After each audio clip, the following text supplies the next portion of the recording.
सपा विधायक अबू आजमी का एक ऐसा बयान जिसने पूरे देश में तूफान ला दिया है। महाराष्ट्र से उठी इस हलचल ने सियासत को हिला कर रख दिया है और इस बयान का कनेक्शन जुड़ा है मुगल बादशाह औरंगजेब से। वही औरंगजेब जिसे लेकर इतिहास में कई कहानियां और विवाद रहे हैं। आजमी को महाराष्ट्र विधानसभा के बजट सत्र से सस्पेंड कर दिया गया। एफआईआर भी दर्ज हो गई। यहां तक कि यूपी के मुख्यमंत्री योगी आदित्यनाथ ने कह दिया कि यूपी बुलाइए, इलाज कर देंगे। अब हिंदू सेना ने तो केंद्रीय गृह मंत्री अमित शाह को पत्र लिखकर औरंगजेब के नाम पर बनी सड़कों और स्थानों के नाम बदलने और उनकी कब्र के अवशेषों को अरब सागर में बहाने की मांग तक उठा दी है। लेकिन आखिर क्या है ये पूरा मामला, चलिए जानते हैं। तो सबसे पहला सवाल उठता है कि आखिर अबू आजमी ने ऐसा क्या कहा जिससे इतना बड़ा हंगामा खड़ा हो गया। दरअसल अबू आजमी ने छत्रपति संभाजी महाराज पर बनी फिल्म छावा पर बयान देते हुए कहा कि इसमें गलत इतिहास दिखाया जा रहा है। उन्होंने यह भी कहा कि औरंगजेब ने कई मंदिर बनवाए थे और वो क्रूर शासक नहीं थे।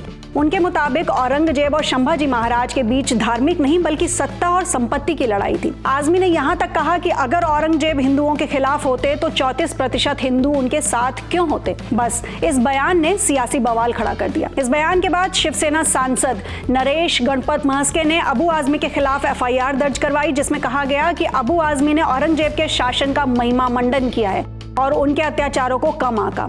हंगामा बढ़ते देखकर 4 मार्च को अबू आजमी ने बयान वापस लेते हुए सफाई दी कि उनके शब्दों को तोड़ मरोड़ के पेश किया गया है। उन्होंने कहा कि अगर मेरी बात से किसी की भावनाएं आहत हुई हैं तो मैं अपने शब्द वापस लेता हूं, लेकिन तब तक तीर कमान से निकल चुका था। अब इस पूरे मामले को समझने के लिए हमें औरंगजेब को भी समझना होगा। शाहजहां के 4 बेटों में से एक औरंगजेब, जिसने सत्ता पाने के लिए अपने सगे भाइयों को मारा और पिता को जेल में डाला। 1658 में आगरा की जंग में अपने ही बड़े भाई दारा शिकोह को हराकर औरंगजेब ने शाहजहां को गद्दी से हटाया और उन्हें कैद कर लिया। इतिहास गवाह है कि औरंगजेब ने दारा शिकोह का सिर काटकर शाहजहां को तोहफे में भिजवाया था।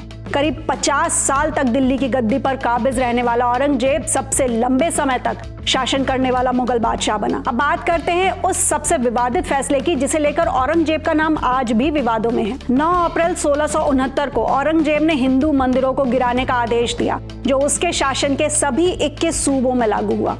काशी विश्वनाथ और सोमनाथ जैसे ऐतिहासिक मंदिरों को भी इसी आदेश के बाद तोड़ा गया। इतिहासकार इरफान हबीब ने भी इस बात की पुष्टि की है। अब अबू आजमी के बयान के बाद हिंदू सेना के राष्ट्रीय अध्यक्ष विष्णु गुप्ता ने केंद्र सरकार से मांग की है कि औरंगजेब को आधिकारिक रूप से बर्बर शासक घोषित किया जाए। तो इस पूरे विवाद पर आपका क्या कहना है? क्या अबू आजमी की मुश्किलें अभी और बढ़ने वाली हैं? क्या उनका राजनीतिक करियर यहीं खत्म हो जाएगा? क्या औरंगजेब के नाम से जुड़ी सभी स्मृतियों को हटाना सही होगा? अपने विचार हमें कमेंट सेक्शन में जरूर बताइए और अगर आपको हमारा वीडियो पसंद आया हो तो इसे लाइक, शेयर और सब्सक्राइब करना बिल्कुल ना भूलें। मिलते हैं आपसे अगले वीडियो में।